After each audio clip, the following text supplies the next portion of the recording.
पिताजी को भी डांटता फटकता, स्वयं राजा बन गया, पिताजी को जेल में डाल दिया। पिताजी मैं जो कर रहा हूं अच्छा है, आप तो धर्मात्मा है, ऐसा नहीं चलेगा। आगे मथुरा की गद्दी पर अपने आप जबरदस्ती बैठ गया। अब कंस की दृष्टि में अपने चाचा देवक महाराज की बेटी देवकी के ऊपर पड़ी, तो उसने देखा हमारी बहन सयानी हो गई, इसकी क्यों ना शादी कर ली जाए। वसुदेव जी के साथ अपने चचेरी बहन देवकी का विवाह कर दिया और प्रजा को दिखाने के लिए कि कितना बड़ा धर्मात्मा कंस बन गया है, उसने वो रथ चालक को उतारा और स्वयं रथ पर बैठ करके, जिसमें विवाह होकर के वसुदेव जी के साथ देवकी जा रही है, उस रथ को हाँकने लगा। जैसे ही रथ हाँकने चलता जा रहा था, उसी समय आकाशवाणी हुई कि जिस बहन को तो विदा कर रहा है, किसी के 8वें गर्भ से तेरा काल होगा। और जैसे ही कंस ने सुना कि मेरा काल उत्पन्न होगा, जो मृत्यु दंड देगा, मुझे मारेगा, तो कंस ने अपने बुद्धि के अनुसार बुद्धि लगाई कि इसी बहन के 8वें कोख से मेरा काल उत्पन्न होगा, क्यों नहीं मैं इसी बहन को मार दूं। न रहेगा बांस न बजेगी बांसुरी। जैसे ही कंस ने तलवार निकाली और अपनी चचेरी बहन देवकी को मारने के लिए उद्यत हुआ, वसुदेव जी ने तुरंत पकड़ लिया। वसुदेव जी महाराज बोले, ये आपकी चचेरी बहन, ये अच्छी बात है, लेकिन मेरी पत्नी, और पत्नी का धर्म होता है पत्नी की रक्षा करना, आप ऐसा कार्य नहीं कर सकते। हाँ, तुम्हें इसके 8वें पुत्र से दिक्कत है, तो जितने भी पुत्र इसके होंगे मैं तुझे देता रहूंगा। कंस को समझ आया, ठीक है। तो बोले महाराज, जब तक पुत्र संतति प्राप्त होंगे, 8वां गर्भ जब तक नहीं होता, तब तक आप दोनों को कारागार में डाल दिया जाएगा। देवकी को और वसुदेव को कारागार में डाल दिया गया, मथुरा के जेल में। कुछ समय बाद नारद जी वहां पर पधारे जहां पर कंस है। नारद जी कमल लेके आए, बोले कंस ये देख, ये कमल का पुष्प देख, इधर से गिन कितने पंखुड़ियां हैं इस पे। कंस ने देखा, इधर से गिना तो 8 पंखुड़ी, उधर से भी गिना 8 पंखुड़ी। बोले मतलब समझ गए? बोले हाँ समझ गए महाराज। 8वां काल कोई भी हो सकता है, पहला भी 8वां हो सकता है, बीच वाला भी हो सकता है, अंतिम वाला भी हो सकता है। अब कंस तो भयभीत हो गया, महाराज मेरी मृत्यु कभी भी हो सकती है। कंस ने कारागार में चारों तरफ सेना बढ़ा दी और बहन और वसुदेव को जेल में कारागार में डाल दिया और कहा सब ताला लगा दो, बेड़ियां बांध दो, इनको जेल से बाहर ना आ पाए, और जो भी इनसे संपत्ति होगी वो मुझे देना। कालांतर में एक संतान हुई, उसको कंस को दिया गया। कंस ने उस बच्चे की हत्या कर दी और हत्या का दोष कंस को इससे पहले कभी नहीं लगा था। अब ये पुत्र मारता जा रहा है, इसको हत्या लगती जा रही है कंस को। कंस महाराज दूसरा पुत्र हुआ, तीसरा पुत्र हुआ, चौथा हुआ, 5वां हुआ, इस प्रकार से जैसे 5-6 पुत्र हो गए, इसकी धड़कन और भी तेज होगी कंस की। अब तो मेरा काल आने वाला है जो मेरा प्राणांत कर देगा। धीरे धीरे कंस को लगा मेरा काल जल्दी ही आने वाला है। कंस ने और ज्यादा सेना बढ़ा दी, मथुरा में बेड़ियां बांध दी, द्वारपाल को सूचित कर दिया कि कोई भी ये दोनों बाहर न निकल पाए, इनको बांध के रखना, इनका ध्यान रखना। अब आया महाराज 5वां महीना हुआ, 6ठा महीना हुआ, एक एक पुत्र करके 6 पुत्र कंस ने जब मार दिए, 7वां पुत्र उत्पन्न हुआ। कंस बौखलाया, 6 पुत्रों की जब हत्या कर दी और 7वें पुत्र के रूप में साक्षात शंकरषण भगवान पधारे देवकी के घर में। शंकरषण भगवान शेषनाग जी के अवतार में पधारे। अब योग माया से प्रार्थना की गई देवकी सोच रहे हैं कि 8वां गर्भ होगा, इसको ये कंस का काल है और कंस कहीं कारागार में आ गया तो फिर ये तो एक एक करके मार रहा है। परमात्मा को याद किया, देवकी ने मन ही मन परमात्मा को याद किया, भगवान का चिंतन किया, योग माया से प्रार्थना करी। योग माया ने कंस को सपने में दिखाया कि जो 7वां गर्भ है वो क्षीण हो गया। कंस और भी अचंभित हो गया, महाराज अब तो मेरा काल आने ही वाला है। अब की बार 8वां गर्भ में भगवान पधारे। देवकी माँ का मुख कमल सदृश जगमगाने लगा, भूमंडल पर तेज आ गया, बंदी ग्रह का अंधेरा भी दूर हो गया। कंस सोचने लगा मैंने देवकी को इतना तेज में कभी नहीं देखा, अब मैं समझ गया हूँ कि देवकी के घर में क्यों ना मेरा शत्रु प्रकट कर होने वाला है। इधर जैसे ही जगमाने लगा, चारों तरफ आभा प्रकट होने लगी, चमचमाने लगी, देवकी सुंदर लगने लगी। समस्त देवता भी आए और भगवान प्रभु का अवतरण होने वाला है। समस्त देवता अपने स्थान से वहां पर पहुंचे और गर्भ स्तुति करने लगे। जो गर्भ में स्तुति की जाती है, ठाकुर जी की स्तुति करी। सभी देवता हाथ जोड़कर गर्भ की स्तुति कर रहे हैं, भगवान नारायण का ध्यान कर रहे हैं। स्वागतम कृष्ण सुस्वागतम कृष्ण,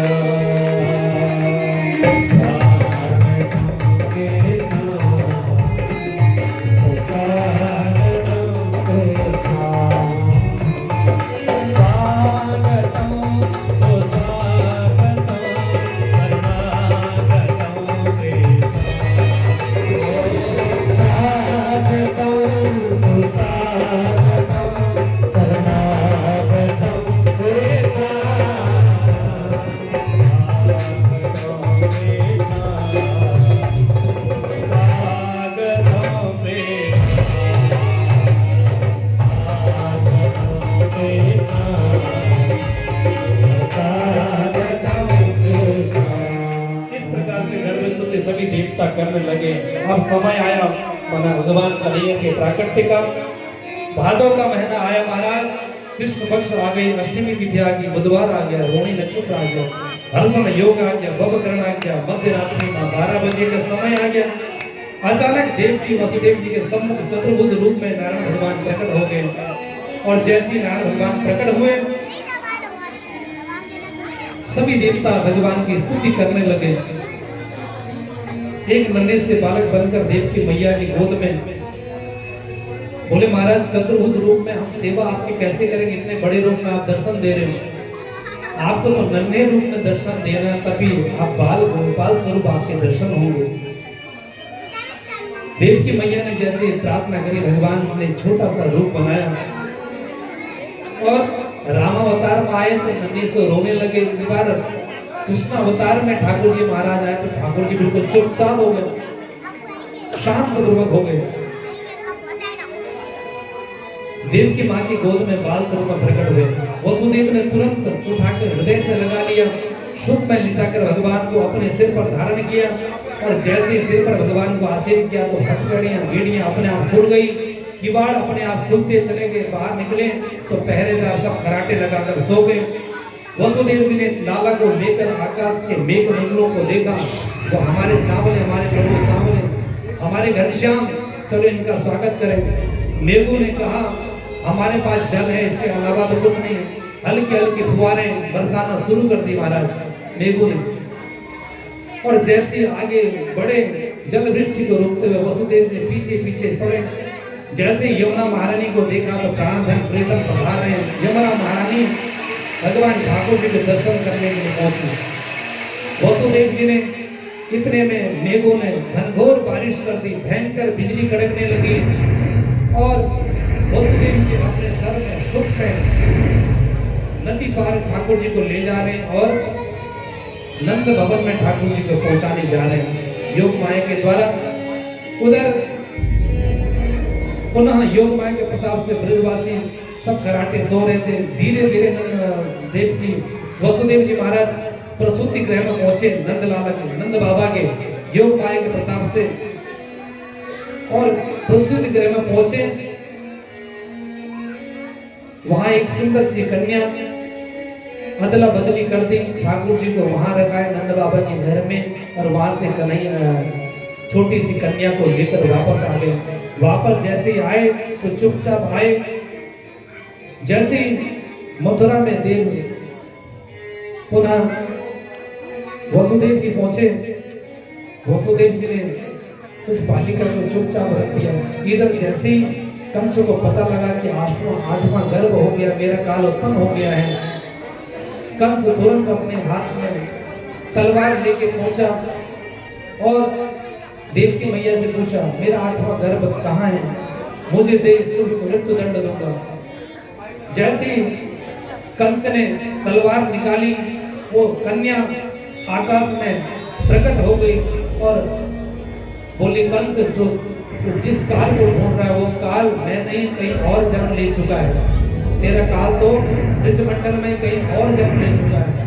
कंस आग बबूला हो गया, वो कन्या को मारने के लिए उद्यत हुआ, कन्या को पकड़ा, कन्या तुरंत हाथ से जुड़ गई और आकाश में उड़ गई और विंध्याचल पर्वत पर पहुंची और विंध्यवासिनी के रूप में स्थापित हुई। बोलो विंध्यवासिनी मैया की। इतने में महाराज जब कंस आग बबूला हो गया तो कंस से पुत्रा बोली, पुत्रा बहन कि भैया आप चिंता मत करो, 1 वर्ष के बालक पूरे ब्रजमंडल में जहां भी मुझे मिलेंगे मैं आपके पास ले आऊंगी, आप उनको देखिए, उनकी हत्या कर देना, आपका काल कहीं नहीं जाएगा। आप जो भी इस समय जन्म लिया बालक है मैं आपके पास लाऊंगी। ऐसे पुतना ने कहा। इधर कंस बड़ा प्रसन्न होने लगा, महाराज आप ये पुतना लाएंगे और मैं अपने काल को मारूंगा। उधर नंद बाबा बड़े परेशान हो गए। नंद बाबा के घर में संत महात्मा आए। जब संत महात्मा आए, संत महात्माओं की खूब सेवा नंद बाबा ने करी, नंद रानी ने करी। तो 56 भोग बनाए, खीर बनवाई, रबड़ी बनाई। महाराज संतों को प्रसन्न किया और संतों को जब प्रसन्न किया, संतों ने आशीर्वाद दिया, महाराज आपको पुत्र की प्राप्ति होगी। नंद बाबा बोले, महाराज आज तक तो मेरी संतान हुई नहीं, आप बुढ़ापे में 90 वर्ष की मेरी उम्र हो गई, आप कहाँ संतान होगी। बोले महाराज नहीं, ये संतों का दिया हुआ आशीर्वाद है, ये व्यर्थ नहीं जाता, आप क्या संतान होके रहेंगे। नंद बाबा महाराज बड़े प्रसन्न हुए। प्रसन्न होते होते जैसे आस पड़ोस में सभी को पता लगा तो नंद बाबा ने कहा, संत महाराज आप सब लोग यही रहिए, खूब रबड़ी घुटने दो, खूब आनंद लाओ, खीर पकौड़ी खाओ, आनंद से रहो, प्रभु का भजन करो, और जब आपका आशीर्वाद मुझे प्राप्त होगा तब मैं खूब सारा दान पुण्य करूंगा, संतों की सेवा करूंगा। नंद बाबा महाराज बड़े प्रसन्न हुए। आज नंद बाबा प्रातः काल समय का भान नहीं रहा, 4 कब बज गए, वो 3:30 बजे ही जमुना जी में चले गए स्नान करने के। जमुना जी में गए तो नंद बाबा को ध्यान नहीं मिला।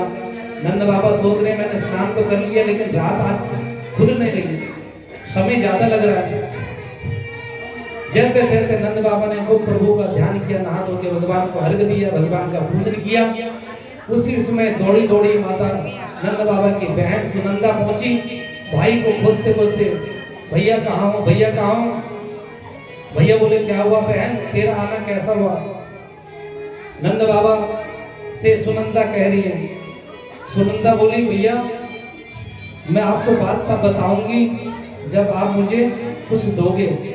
बोले क्या देना है बहन, ये बता क्या देना है, जो तुम्हें इच्छा हो वो सब ले लो। नंद रानी उधर बोली महाराज जो तुम्हें चाहिए सब कुछ मिल जाएगा, बता कौन सी ऐसी बात है। नंद बाबा को बोली सुनंदा कि ऐसे नहीं बताऊंगी, जब आप मुझे हार दोगे तभी बताऊंगी। और जब नंद बाबा की शादी हुई थी उसी समय ननद ने वो नंदरानी के गले में 9 लाख का हार देख लिया था। उसी दिन से उसी हार के चक्कर में थी कि कब इनके घर में लाला होगा और कब मुझे हार मिलेगा। आज वो दिन आया, ननद खुशी हो गई। पहले बालक के जन्म होने से पहले वो घर में आ गई और खूब भाभी की सेवा करने लगी। सेवा करते कि मेवा मिलेगा, मुझे हार चाहिए और कुछ नहीं चाहिए। धीरे धीरे समय आया महाराज, नंद बाबा ने डुबकी लगाई, डुबकी लगाने के बाद अपना बगलबंदी पहनी और माथे से बढ़िया छपक छाव चंदन लगाया, बढ़िया पगड़ी बांधी।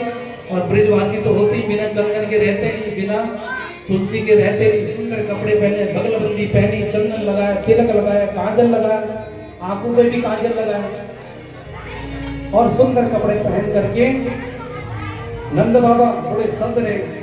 संतों ने जब देखा तो संतों ने कहा आप तो बहुत सुंदर लग रहे हो, ऐसे लग रहे हो जैसे विवाह करने जा रहे हो। बोले महाराज विवाह करने में ये ब्रिजवासी का कर्म है, ब्रिजवासी हमेशा ही तिलक लगाकर रहते हैं, सुंदर परिधान पहन के। और जैसे सुनंदा ने बताया कि तेरे घर में लाला भैया, जैसे ही ऐसे सुना नंद बाबा से रहा नहीं गया और नंद बाबा दौड़ते दौड़ते घर पधारे। और घर में जैसे सूर्य का ग्रह में देखे, सुंदर दृश्य देखा तो सुंदर नील मणि जैसा भगवान ठाकुर जी प्रकट हुए। बोल बाल कृष्ण भगवान की, बोल राधा कृष्ण भगवान की। आइए उत्सव मनाए सुंदर से भाव। कथा को विस्तार से कल हम सब लोग सुनेंगे। सुंदर झांकी आपके बीच में आ रही है ठाकुर जी के जन्म